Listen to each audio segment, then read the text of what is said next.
Helen Mirren is here. She is one of the most talented actors anywhere. She is known for portraying strong women. In 2003, she was made a Dame of the British Empire. At the 2006 Emmys, she won for Outstanding Lead Actress in a miniseries for her work in Elizabeth I. In her latest role, she embodies Queen Elizabeth II. For her performance in The Queen, she was awarded the Best Leading Actress award at the Venice Film Festival.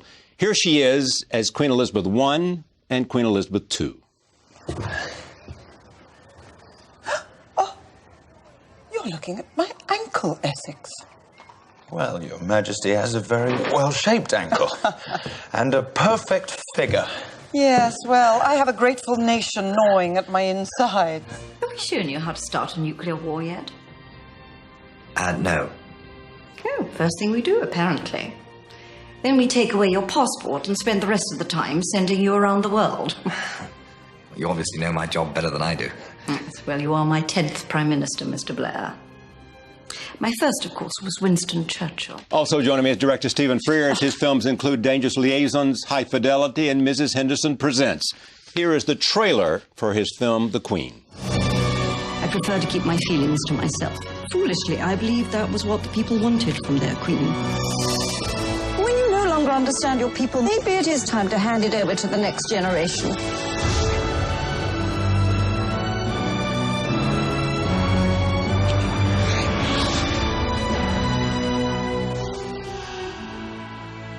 I am pleased to have them both here to talk about this film and other things. Welcome back. Nice to see you, my friend. Nice. Welcome. Tell me about playing this queen who's alive and these events are recent. Well, the most intimidating, of course, the most terrifying prospect. The only thing that made it palatable was the fact that Stephen was directing and Peter Morgan was writing it. Now, why did it make it palatable that Stephen was directing? Because they were a team who'd already done an incredible piece called The Deal, which was about the background to the Gordon Brown-Tony Blair relationship before Tony Blair came into power. And it was a brilliant piece of work on every level. The acting, the writing, the tone of it was very, very good, serious but kind of comedic. So at least I felt that I was in safe hands because it's a hot potato in England. You know, you cannot go anywhere near this subject without being under the most intense kind of scrutiny. It's a hot potato. You mean scrutiny by the press, or scrutiny by the royal family, or scrutiny? No, by the press, but also by the public. By everybody. By everybody. Everybody knows everything we know. You know, they are so present in our lives. You know, you post a letter, there's a picture of the Queen on the stamp. So everybody knows everything. So it's not. Yeah, but like they don't know. They feel like they're going inside with a movie like this. They feel like that this is something they didn't know before. Yes, absolutely. But they're measuring it against what they already know. So do we believe this? Is this plausible? You are dealing. There is nothing new in the story. They all know the story. I'm talking about Britain, of course. So how did Peter approach this from a script standpoint? Well, very unexpectedly, not how you would expect. You would, I mean, if you were making a film about the death of Diana, you wouldn't normally tell it from the Queen's point of view. That was his originality. You'd normally tell it from, I don't know, you know, all of us, we all saw it on television, didn't we? Yes. So suddenly the idea of going inside, that's what's so original about it. And also the weird contradiction in England, in Britain, I always call it England, Britain, is that although the royal family, the monarchy, is generally a very beloved and respected institution, exactly parallel with that, we have a huge tradition of satirising and criticising and mocking the royal family. And really, that's what people usually expect. If you're doing anything about the royal family, people expect, especially if you come from the world that we come from, the arts world, they expect a mocking, satirical kind of take on it. And in a strange way, what was controversial about this film is the fact that actually it's not mocking and satirical. Mocking and satirical. This is unheard of. This has never happened exactly. Before. This is completely original. Are you a monarchist? Well, I'm a queenist, if there is such a word. Yeah. Well, there may be now. It's hard not to admire her. She's clearly an extraordinary woman. Do I think How so? Well, Helen explains it rather well. It's all really to do with the generation of our mothers and fathers who grew up in much the same way, with the same sort of values, and their values that have gone in England. So in celebrating her, you're really celebrating your own parents, or the world you came from, that world of self-discipline and stoicism, and lived through the war, and, you know, rather enduring heroic women. And constancy, too. I think that's the other remarkable thing about the Queen is that, and, you know, I suspect she's blessed with a lack of imagination, which makes her able to be absolutely consistent and relentlessly, endlessly consistent. It's the first time anybody's ever said, blessed with a lack of imagination. Well, you know, imagination is a dangerous thing. It can lead you up in all kinds of dangerous routes.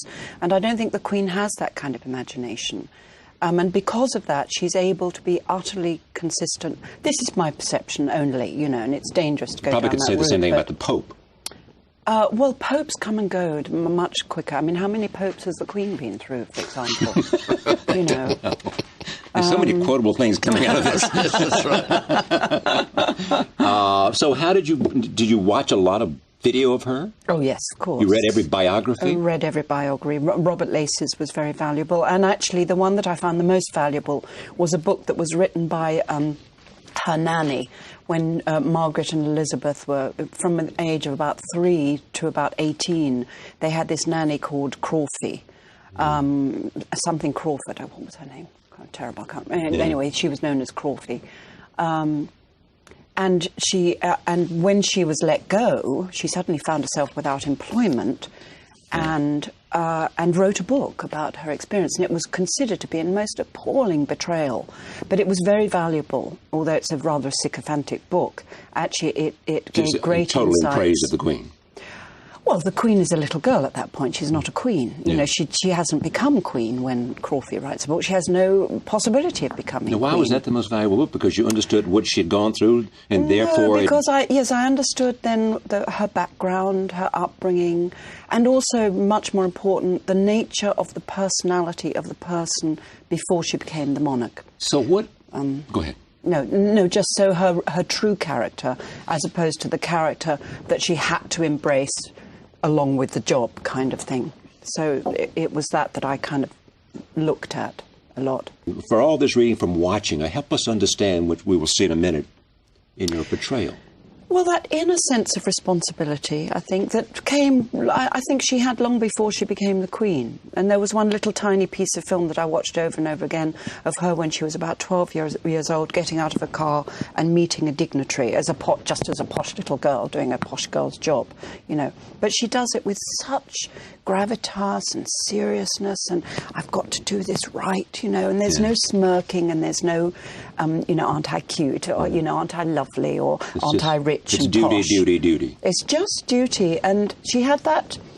I think she had that naturally as a young girl. You see her with her sister Margaret in those funny, you know, films, and she's always looking after Margaret, saying "come on," but not in a bullying or control freak way.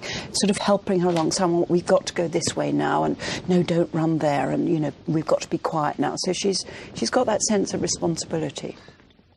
Tony Blair. I saw the movie that Helen talked about. It was just terrific. I mean, I loved it because I love politics. This is Tony Blair when he calls on the Queen the morning after Diana's death. Here it is. The public man, the British people. You don't think a private funeral might be denying them a chance? A chance to what? This is a family funeral, Mr. Blair, not a fairground attraction. I think the princess has already paid a high enough price for exposure to the press, don't you? Now, if there's nothing else, I must get on. The children have to be looked after. Of course. Well, goodbye, Your Majesty. Now, is that the way Tony Blair is? I've never met him. I've never met him. We take educated guesses it's just about a guess. these things, you know, but guesses that are backed up with a lot of thought and research, but nonetheless a guess. Okay, what's the essence of your story about the Queen About and the her Queen? reaction to the death of Well, her I mean, the son's events wife? of that week were very her son's ex-wife. Yeah. The No, events I know of- that now, yeah, but the it- events of that week were very dramatic, and they also produced tension between an elected prime minister and an unelected Monarch. Monarch, yes. Well, Blair had come to office promising modernisation. Don't point at me when you say monarch, You Steve. may not have noticed, but you played the bloody part. I know, but I'm not her. I can see this is going But you played the bloody part. Yes, absolutely. Absolutely. So forever Anyway, now, sorry to interrupt, forever now, but he when was we saying think about very her, we'll wise think about things. you. Yes, absolutely. Absolutely. I got So, but I was explain, trying explain for the momentarily, audience to make them interested to go watch Well- the movie. What is the dynamic of the Queen and how she responds to this? Well, she What makes chose, that interesting? She chose not to, after the day after Diana had died, she chose not to speak publicly. Blair spoke publicly because I imagine he just thought that was expected of him. Of course. She chose not to speak publicly for her own reasons. Which were? That Diana's family had asked for a private funeral, that she wasn't any longer a member, that Diana was no longer a member of the royal family, that somehow, if all this nonsense was going to be going on in the press, she shouldn't be part of that sort of circus. Well, she could have done this without it being a circus. Come on, I mean, she could have acted Not with... really, not really. And then as the events of the week, as all the people came out with the flowers and, candles and everything, it became more like a circus and drove her into an isolated position. The truth is that Diana's arrival in the royal family must have caused such turbulence. Well, we know it caused turbulence, but it must have been so shocking for them all. Because she was so young and beautiful? Because she was so modern? Because she was so modern. different? And... Because she was so modern. Yeah. And because she was like a sort of movie star and, yeah. Like pop music and Versace and the things that my But daughter likes. She liked, and she was of that. Yes, absolutely. Or it certainly became of Absolutely. that, too. And then, personally, I think the royal family behaved rather badly towards her. And I think the marriage was the real problem. And you think? What about? Royal family, what your director just said. You think the royal family behaved rather badly about her? I don't know. I don't know, because I don't know. I don't know those people. I met Diana very briefly once. I don't know, and I think the whole world of gossip and intrigue and people making statements about who should have done this. This is what the movie's about. Well, You tell her, John. You get your head it chopped is, off. but it's Little hornet's nest here. Absolutely. yeah, but Now you know what I went through. But we're dealing with a specific time, and as I say, within that time, we make an educated guess.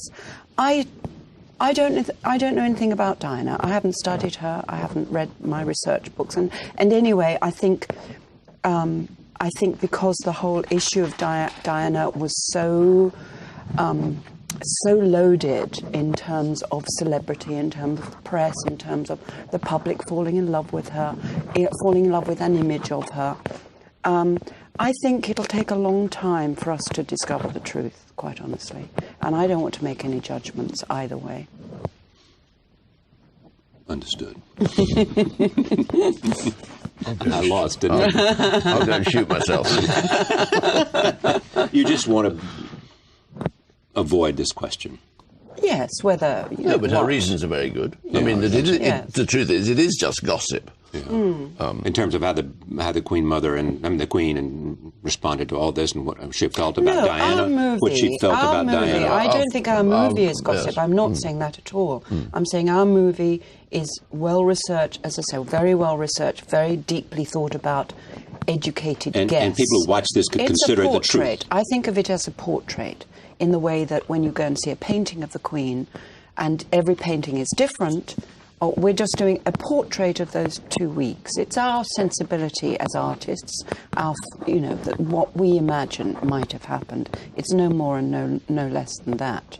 That's different from making pronouncements about what the royal family should have done, what Diana was like, all of that. That's a different thing to me. You accept the fact this was an accident and nobody was involved in whatever. Yes. No, Of course. That's all nonsense. Of course, it's all absolute rubbish. Why choose her to play? Good question. Well, you've just seen the way she behaves. I know. Well, what I don't think I would, Well, I can see. But you have the best choice. I mean, if I could choose to work with two people, And you have done this. Helen Mirren and Judi Dench. Yeah. I mean, the only person left is No, they're Maggie. she's Right? wonderful. Yeah. No, they're classy women. But exactly, you know. I mean, is that what you knew about beyond her just talent? There was something about the way she is that made her perfect for this. yes. What is it? Well, well, she's like the bloody Queen. Right, Stephen. I'm a bolshy little girl from South Bend-on-Sea. I'm nothing like the Queen. No, you are. You're very formidable. You're very formidable. You're very formidable. Oh, grr. You see, she's... God, it's going to be a nightmare the rest of the day. You mean I've stirred up something here and started something? I'm not normally asked to say it in front of her. I look a little bit Behind like her the back. Queen. So you, after all this, you come away with some greater respect for her because it is not easy to be Queen, and you carry on a tradition or not. Certainly a kind of a love for her, and I don't know whether it's misplaced, it probably is, but, you know, in playing a role, you fall in love with a person because really what you're doing is falling in love with yourself, you know, so that's a weird thing. But I did, yes, absolutely without question, a far greater respect coming out of the role than I had going into it. One last clip from the film. Here it is with Prince Philip, who's played by James Cromwell. Since you're here, the flagpole is bare, which is as it should be. Well, that's not the point. The point is, it's more than 400 years old. It's never been lowered for anyone. Who does he think he's talking to? You're the sovereign, the head of state. You don't get dictated to. You wait. In 48 hours, this will all have calmed down. You said that's your favorite scene. That is my favourite scene, yes. Because? Because, you know, Jamie Cromwell was saying, you're the sovereign, and she's putting these plastic plates out on this terrible, funky picnic table, and that's what they do. You know, they don't have picnics with servants and lace tablecloths and beautiful cushions, you know. They have their Wellington boots, and they go out in the wind and the rain and eat sandwiches. She likes doing the washing up. She does. Yes, she likes to do it the gives her washing a up. sense of Ordinariness, which is, I imagine, what she wants to be all the time. Longs for. Now, what's the business about her and the deer? You mean, what is the symbolism? Yeah.